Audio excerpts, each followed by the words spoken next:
My name is Amy Fiore. I am the director of the Nonprofit Help Desk, and it is a pleasure to welcome you all today. Thank you for joining us for another one of our capacity building workshops. This one I've been looking forward to, very excited to share a conversation about technology and how to utilize technology both efficiently and effectively for your organizations. Paul, if you wouldn't mind advancing to the next slide, just so I can give a quick overview of the help desk for any of the folks that are new here. We are the Nonprofit Help Desk. We are a program of the JCC of Greater Coney Island. We are funded by generous allocations by New York City Council members, and we provide services to nonprofit organizations to help you do your work better, to help you help yourselves and your missions. You don't mind advancing to the next slide just to give you an overview of what it is that we do. So this is an intentionally dated slide. These are a smattering of workshops that we all typically have going on at any given time. They're a combination of capacity building, which means helping you do your work more efficiently, more effectively, etc., and a specific focus on New York City discretionary funding and all of the opportunities and nuances and challenges that go along with that. We also have an archive of all of our workshops. So if there's something that you're seeing on the screen right now and you're like, oh, that's great, and you realize, wait, that was from June of last year, I want to know more about it, that is available to you. That's why this is a purposely dated slide. All of that is available to you at our website at nphd.org. Just look for our workshop archive. You can just do a control find to see the various workshops that we have, and also make sure you're on our email list so that you can find out about what we have coming up. On the next slide, you will see that we are also actually a help desk. So we want you to think of us as your own personal nonprofit geek squad. If you have a specific challenge that you are working through as an organization and want expert consulting style help, we are here for that. That is what we are here to do. If you come to us with broad questions like, how do I fundraise? We're probably going to direct you back to some workshops and videos in our archive first to give you an overview and to create some shared language. But otherwise, we are able to pair you with experts in various fields like those that you're seeing on the screen. Again, nphd.org. Fill out a form. We are able to provide one-on-one expert support as far as our funding goes. So please do reach out to us. Without any further ado, it is my pleasure to welcome Paul from Back Office Thinking. Paul, I'll turn it over to you. Oh, thank you very much, Amy. It's a pleasure to be here today. I'm here with my colleague Andrew, and I'm going to be doing the presentation, and Andrew's going to be manning your questions in chat, and he may also be popping on and answering some of them live in the video. So encourage you to ask questions as we go. This always works best as an interactive chat. But brief background on who we are: we're with Back Office Thinking, and we do consulting for nonprofits in technology. We got about 22 people on our staff, and we work across the U.S. Working with a whole variety of different organizations. And I'm going to give you a talk that I have given over the years. It's evolved a lot, but basically it starts off with people saying, "Oh my God, our technology it just sucks. It's horrible. What can we do?" And we don't know how to start. So, this is what I hear. We're here for a little therapy, but hopefully, more importantly, we're here to give you a path to success. And that's what we're really trying to do, is to give you some tools, very practical tools today, to help you think through this, maybe in a way you haven't thought about it before. Because I think some people can get intimidated, where I'm not a technologist. I didn't get into this field, right, to learn technology and do technology. So a lot of times this is something that's not factored in for the leadership team, and we think it should be a little bit more. So first thing I want you to say is trust your gut. You've been successful in your careers. You've seen issues. You've seen things successful. If you're seeing issues, they're probably there. Technology should be a strong enabler of your success. And if it's not, then that's a problem. You know, the question I like to ask is your organization more efficient than it was 5 years ago? Is it, are you getting better data insights? Do you understand from a data perspective better now than you did 5 years ago?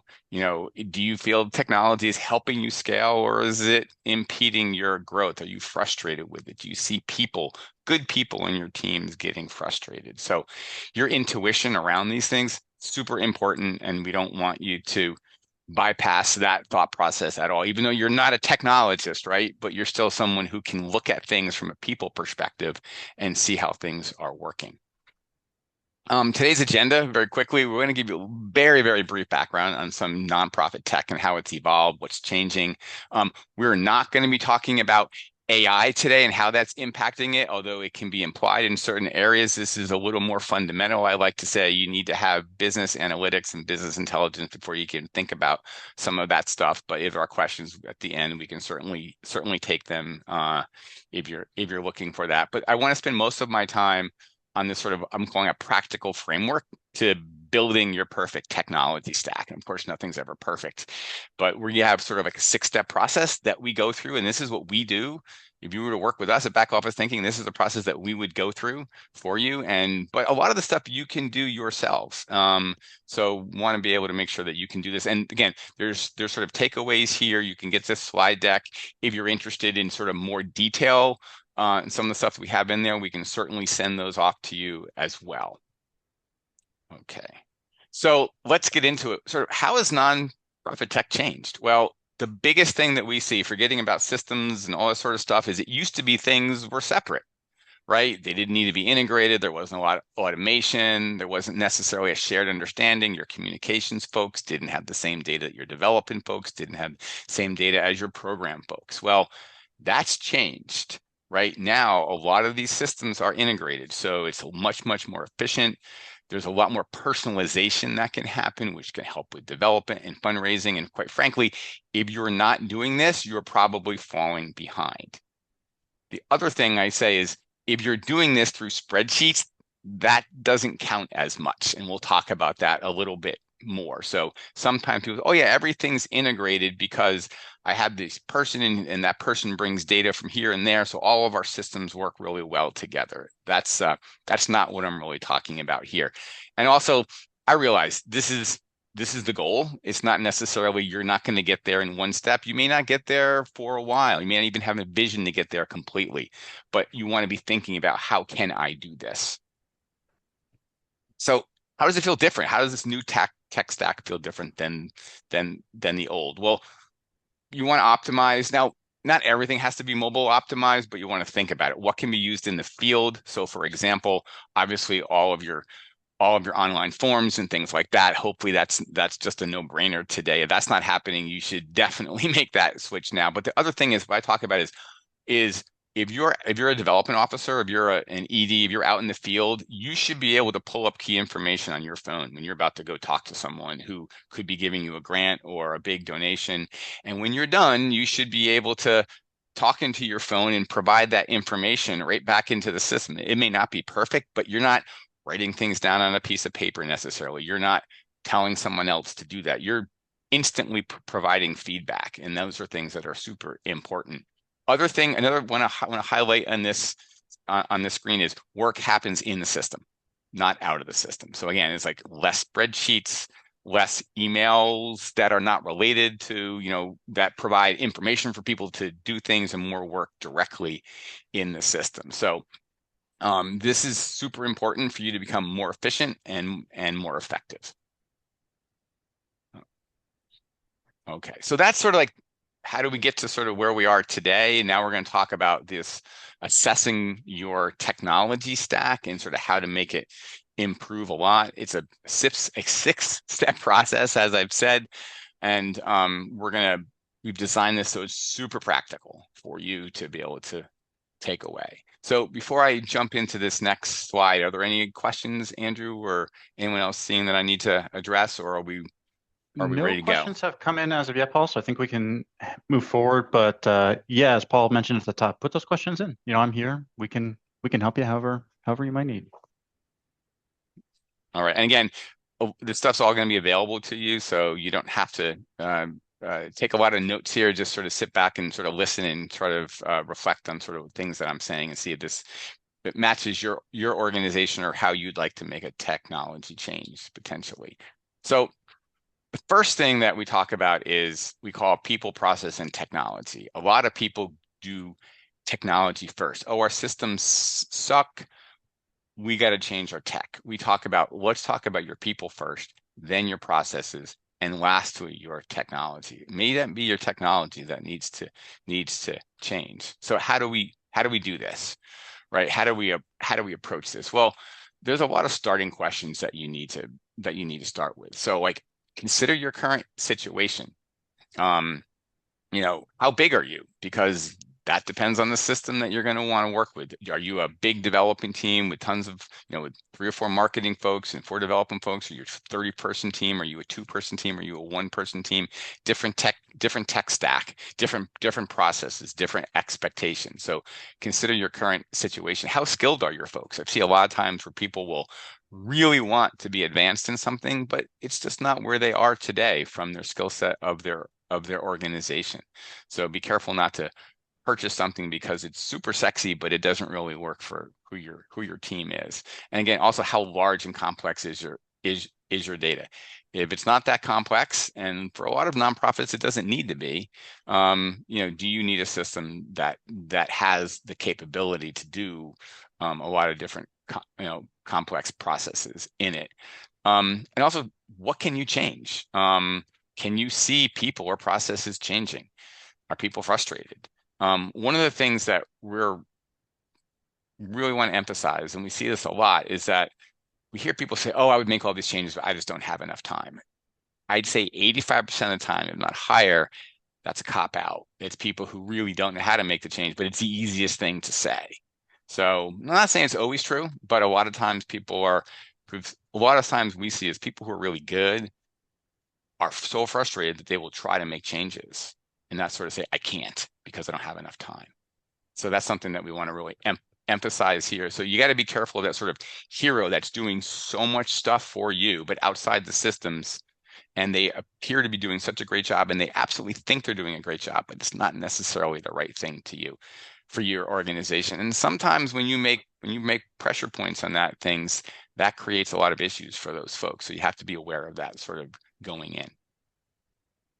Now let's talk about your technology at all. Again, there's no real right solution, but there's probably a lot of wrong solutions. If you're a 2-person organization and you're modeling your technology after a 500-person organization, it's just not going to go well for you, and vice versa. So you got to be realistic. Maybe you need some data help and process. Maybe all you need is coaching. Like maybe your systems are perfectly fine for you. You just need some coaching, or you've had them for 10 years and you haven't taken advantage of any of the improvements that CRM or the marketing or the ticketing firm has developed over time. So analyze where you're struggling. And here are some very typical areas: data silos, manual processes, just making do, inability to scale. People are very frustrated. If you see these things, then you're probably at a place where you're going to need to think about changing your people, process, and or technology. So I'm assuming that everyone's here because they have some of the symptoms that we put on the last page, and they've heard some of the things that we've sort of talked about. So, but before we sort of say, okay, well, what technology do we need? We need to analyze where we are. And that's super important, because if not, you just sort of buy what the latest tech is, or make a change, and it's not the right change. And we see a lot of organizations that make technology changes that do not work out well. So I'm going to go through each of these next things on the next few slides. Developing we call a business and technical inventory, creating a systems diagram, interviews, analyzing based on this framework that we talked about, and then concluding with some recommendations. Again, you do not need to be a technologist to lead this effort. Can't say it definitely helps, but you can get through most of this as just being a good leader. So what is this business and technical inventory? This is the starting point. This is whenever we work with an organization and we're trying to assess where they are, whether it be a brand new projects or sometimes even existing projects that are sort of stuck. We want to know, what do you have today? So what are all the systems that you have? What do they work for? What are the data types? How many records, main purpose? And there's some other fields on the side about how expensive are these things? When are they coming up due for their next license renewal? Things like that. So getting this thing nailed down, so you have an idea of what are all the technologies that you have. And notice I have spreadsheets in this list. If you have key spreadsheets that are in your system, you need to list them out. And that's, again, super important to get all this stuff together so you have some idea where you are. Once you have this, then what we like to do is a systems diagram. Now, this one is pretty complex. This is a pretty big, I think this was a big botanical garden one that we did several years ago. Yours doesn't have to be quite like this, but what you're going to see in this system is people. These little people icons are in the middle of a lot of these different processes. So things come in and out of the CRM, and they go to people, and they go to spreadsheets, and it was sort of they had all the right things, but they didn't necessarily have the processes to work well within their system. So they were exporting everything. People were involved, a lot of different manual processes. We see this a lot. If you've had a lot of the symptoms we talked about earlier, a few of them, you're probably going to see people involved in a lot of these systems. So drawing this thing out is usually an eye-opening experience for folks, but it is a super important step. Next, you should be interviewing your key constituents. If it's a big group, you may have 7 or 8 of these things, 7 or 8 of these interviews. If it's a smaller organization, you may only have a couple. You want to set about a 60-minute interview for this. It's not a detailed problem-solving session. The idea here is to find out, probe from folks, what are the most important things in what they're doing that is helping or potentially hindering your organization's capability to move forward. So some simple questions about, you want to know what responsibilities are, what are the key metrics, who do they collaborate with, how do they do that, what tools do they use, and keep spreadsheets in there as well, what's working well and not working well, things like that. What are the problems that they see? And then once they say things, you want to probe a little bit deeper than that. So, what have you tried to fix these problems? What went wrong? What's getting in your way of making improvements? And you're going to find a lot of insight from folks in that area. Most of the time, if this can be done internally, but sometimes staff and leadership doing this together is a problem. In that case, you may want to have either a board member or another volunteer, or again, you can hire someone to help you make this more successful. I'm going to give you a couple examples of sort of how these things, once you finish this technical inventory, the diagram, and these interviews, we're coming up with an analysis process. Again, I'm going to go back to the people and process example. So what's good and what needs to change? And this is just a couple examples of sort of like how we would put this together. This is not a long list of things. These are like the highlights, right? So what are the key highlights that are good? What are the key highlights that maybe you need to improve things? A lot of times what we see is that too many manual processes is a very, very common trait. That's usually the most obvious process, the most obvious thing that people are like, yeah, our systems are just not working because there's too many manual processes involved. And from a technology and process standpoint, again, what are the key things? One of the big things, that we see is that people sometimes just get resigned to following the processes that are there because they've sort of been there for forever, and that's not good for morale if they're frustrated with their tech and can't quite make those changes.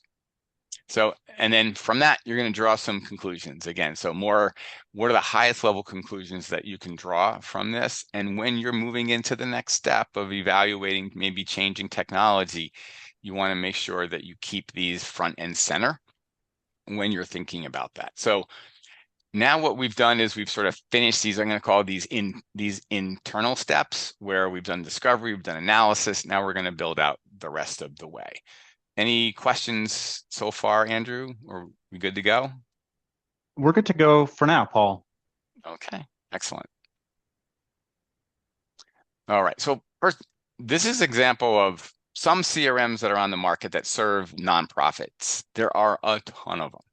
So how do you even think about if I want to change a CRM?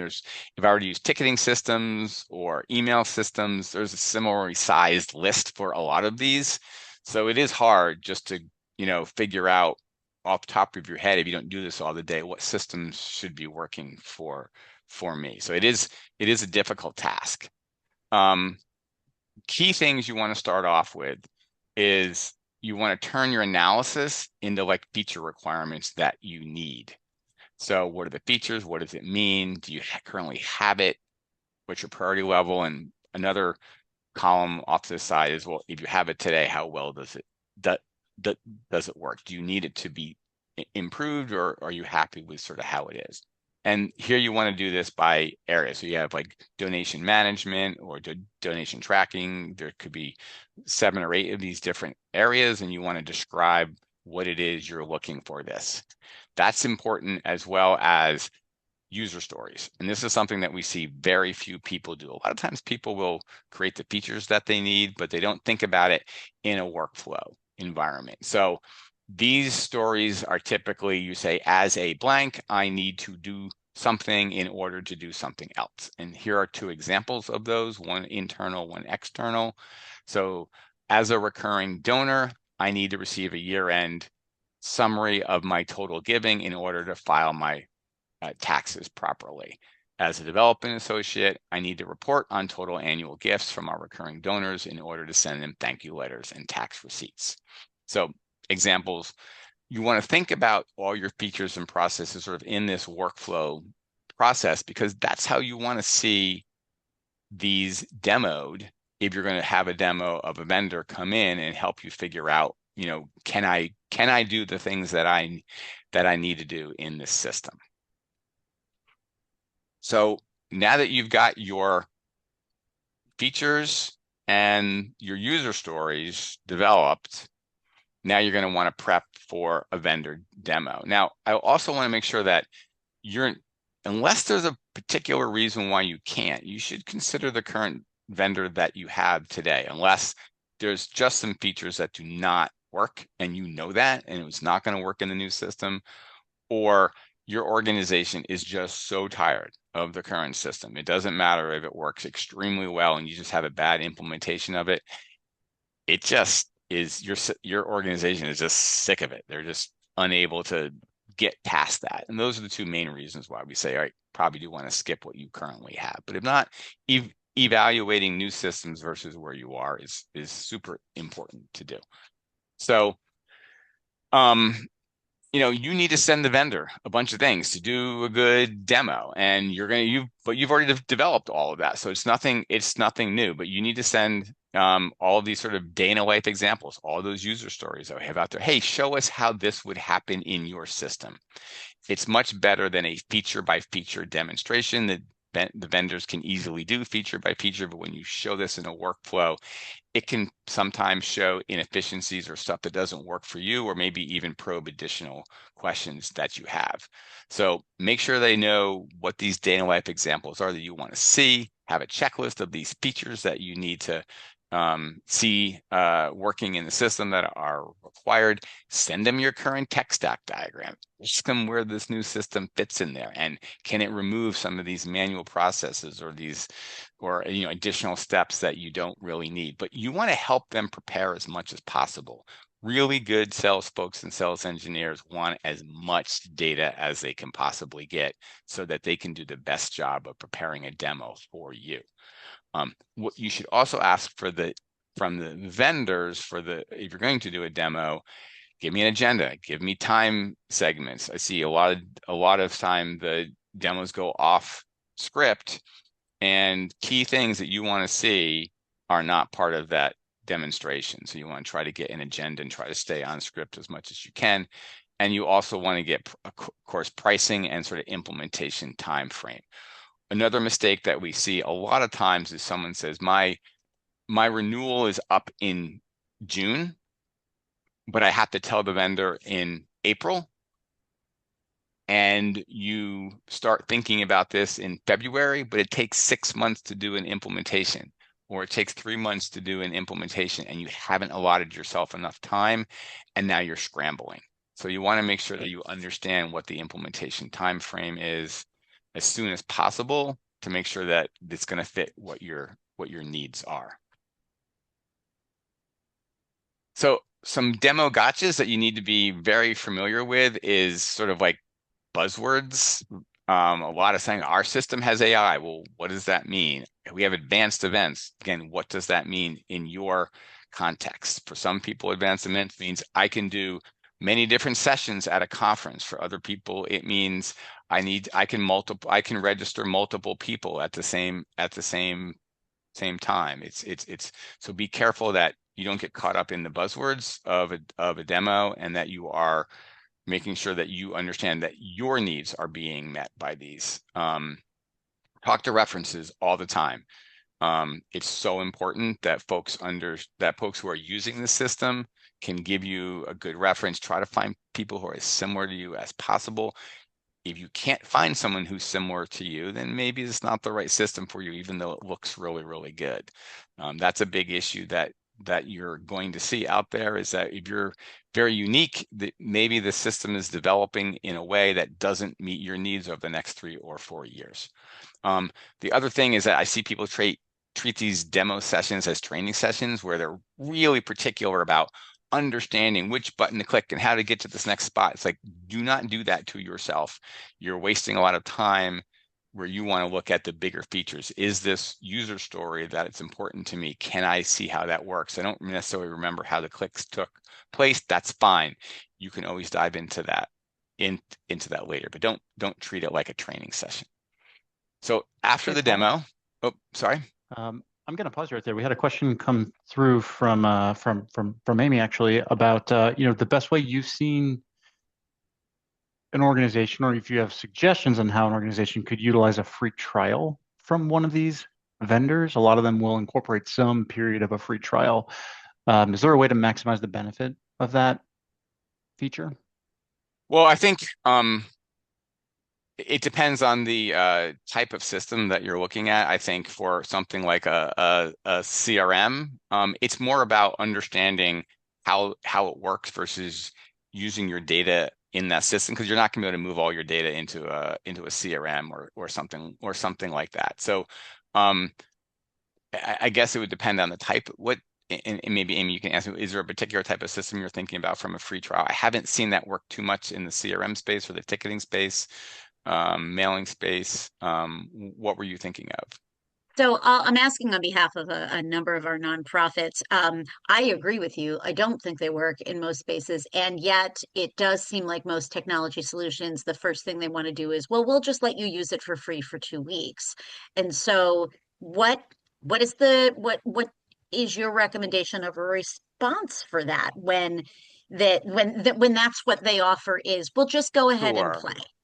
Yeah, I think if they give that to you, by all means take it. But I would rather have you talk to references and have them show you how they use the system, more than you trying to figure it out on your own. I think maybe after you talk to references, you can use a little of the free trial, but I think the free trial is not a preferred way of it's not it shouldn't be a huge variable in how to pick a system. I think you can get thrown off by things that I think it's very easy to say, oh, well, I was very easy to follow this workflow through the system, and this other system was a little bit harder. Once you figure it out, that may be just a training issue. And then this more sophisticated system can do a lot more, maybe a little harder in the beginning. So you've now devalued it because your free trial, you couldn't figure it out as quickly. But in the end, it's got more sophisticated tools that take a little more time to learn. So I'm always hesitant about the free trial. It's sort of like wanting to get free training. If I can learn this as quickly as possible, is it the system that I want? It's not necessarily always the right case. And I would add just to that, Paul, that point becomes even more true and accurate the more customizable the solution is at hand. If you're looking at a tool like a Salesforce, the thing that you are going to get in the demo may look actually nothing like what you get when you go through a full implementation of that. So yeah, it may be useful to understand the general UI and how to navigate the tool, but not generally indicative of what your success could look like on a platform like that. Mm-hmm. Yeah, I think workflow is a really good example. A lot of tools will only do one-step workflows, pretty easy to understand. Tools that have multi-step workflows, so if this happens, do this, and if that happens, do this, that's a little bit harder. So if you don't have experience in that, you're likely not going to figure it out in a free trial environment, and you may get frustrated and then say, "Oh, this tool is not very good," when in reality it is. So, okay, so now you've done your demos, you've got all your feature analysis, all your features done, you've got your user stories. Start matching up your requirements to did the system meet them? And it's pretty easy to do. And then that will help you evaluate the system that you're looking at. Was it met? Was it met completely or just a little bit? And then you can follow up with questions. You're not necessarily done at this point. It's a next step in the process. But it's not all about features, right? There's a lot of other things that you need to think about besides the features of the system. Yes, it's important, but is it pretty standard or is it custom? And I'm not going to go through all of these, but I like to look at the long-term costs. It's like always do at least a 5-year plan. You count implementation, you count support, you count licensing software, things like that. What other systems do you need to purchase? Maybe it doesn't have a good mailing system, so you're going to have to purchase maybe MailChimp or something else. What are your overall costs over about a 5-year period if you're looking at a capital investment like this? Another one I want to highlight on here is ongoing innovation.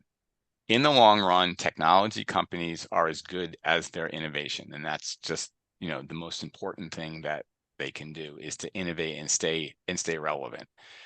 Take a look at their track record over the last 5 years. Talk to your references and say and see, hey, did they promise things and did they meet those promises? Super important. Security I put on here is sometimes it's tough to evaluate if you're not sort of in the business. That could be something you want to talk with an outside consultant about. But for the most part, a lot of these SaaS organizations have a lot better security than what you're going to have in any local environment. I'm not saying trust them, but I think for a lot of folks, this is a difficult one to sort of evaluate. So now you've picked a system. Now let's deploy it and make this thing effective in your new world. Well, some keys before you get started. I'm not going to talk about the deployment process or how to implement it. It's different for every single system. But as an executive, what are the things that you want to get out of this? First of all, is define what success means. So, for example, I have an example up here is if it takes 4 days to send out a thank you letter, what do you want it to be in the new system? And can you report on it? So do you know you're successful? So are these key performance indicators something that you can measure? This is one that we've seen to be an important measurement for a lot of folks is sometimes it takes 4 and 6 and 8 days to get thank you letters out. And that's a big deal. People want to see them as quickly as possible, whether they be emailed or sort of mailed out of the system. So being able to report on that and what are the variances? Why were the variances there? If you start seeing that, then you can start to look for exceptions. You can start to look at making improvements. Without that data, you just don't really know. And basically, the other key one is adoption metrics. So if you used a lot of spreadsheets before, what's your goal? How many of these should no longer be required in your new system? And if they're still there, while after the new system goes live for a little bit, why is that? What are the things that it didn't meet? Is it training? Is it the solution itself? But work to drive those out of the system as much as possible. So understanding what success looks like before you implement is super important to do, because you want to make sure success isn't just a new system, it's a new system that has made some significant improvements in what you're doing today.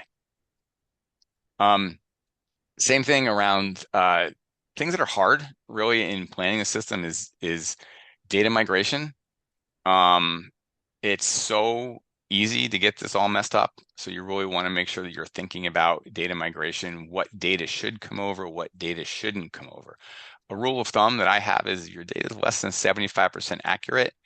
It may not be a good thing to bring into your new system, because your folks won't trust it. And if you can't trust it, then you're going to start creating spreadsheets or other systems. So you got to be really careful about bringing over data that's not accurate, and also data that's very old.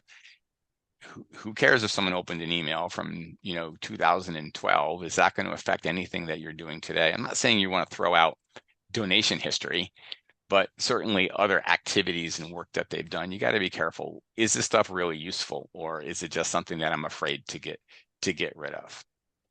And make sure you've got folks who are a project manager and like a data owner in this process. You need to have people who feel responsible for this. It could be the same person if it's a small organization, but it's super important to have folks who sort of own these different processes. Change management is also super important in this deployment process. Make sure people understand what's expected of them, how things are going to change, set expectations. Make sure you bubble up issues, but keep it real for the folks on your team, or they will get anxious and it may be a less successful deployment, but if you don't do change management well. Lastly, on the deployment is the validation. So again, user acceptance testing is huge, and this is something your team needs to take on themselves. Try to break the system, find gaps. Does this actually work? Making sure that you're fully prepared for that. You don't want to be doing your final testing when your system is already live. It's very easy to be tired at this point. You've been spending a lot of time. Folks have been killing themselves maybe to get this thing live, but you need to make sure that you've got your set of user acceptance tests set before you go live, and that you've tested them and they all work. And this is not just about the data, but it's about the processes that you're working.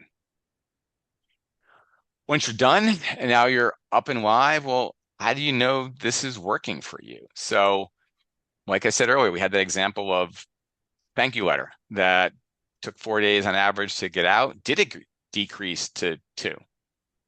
Can we easily report on the outliers so that we can continue to improve? Maybe the targets that you've set, maybe you're always getting it out in 2 days now, no longer real KPI because your people are just doing it. It works. So now you've got to develop new ones. What are other ways that you can improve? So always having a set of key performance indicator driving improvements is super important. And these are quantitative changes that you should see and you should be able to measure. There's also qualitative changes. Look for signs for wins, cultural shifts. There will always be some people that don't like change, but do things feel simpler? Are people less frustrated? Again, you can use your gut on this, but going around and sort of managing by walking around, talking to people, does it feel like it's a better system for them? You want to highlight these wins. This should be a big success point for your organization. This is a big investment. A lot of work was put into this. You want to highlight all the wins as possible, and then have really set checkpoints. I usually like 1 month, 3 months, 6 months in. And acknowledge when things aren't where they need to be. But okay, where are we on a month? Where are we at 3 months? Where are we at 6 months? Are we hitting our goals? And then while you're doing this, also look for ways to do future improvements. So those are very quickly the 6 steps that we go through. And again, you can have all of this, all these documents, and we can provide you with some more detail later on if you're interested. I want to sort of end my part with a couple of truths that we see. One of them is it's okay to stop. You can get through the first 2 steps and say, you know what, this is just too much for us right now. but we've identified some things. So now we know a lot more. But you don't have to commit unless you've already purchased something. You can stop. So no go is always an option. Don't change unless you're really sure. Don't skip steps. I see so many people just run into, my technology stinks. Let's go talk to 2 or 3 vendors. Whichever one we like, we're just going to move to that one. And that's usually has a higher probability of having a failure or not necessarily a successful change than if you go through the processes that we work through today. And plan for reality, not best case. You're going to have bumps along the road. Your people have current jobs. They may not pick up everything, and that's okay. So it's not necessarily going to hit all of your goals. It doesn't necessarily mean it wasn't a successful project. And it's okay to ask for help.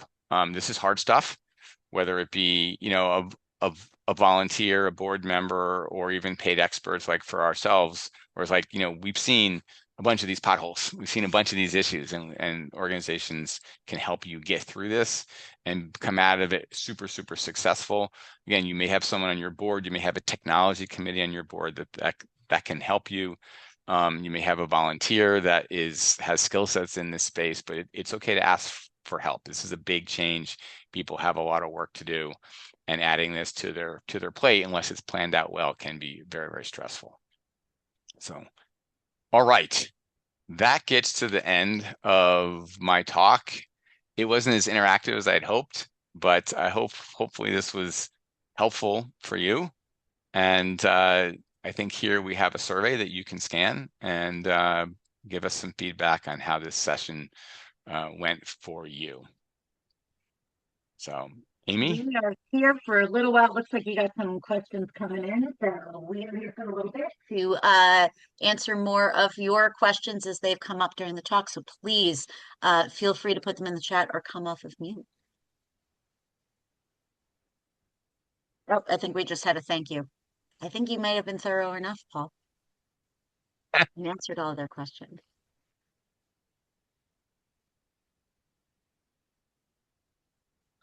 Mike, thank you for the question. Ina can clarify. I believe that we will just let you know when the slides have been posted on our website. I don't think we send them directly to email.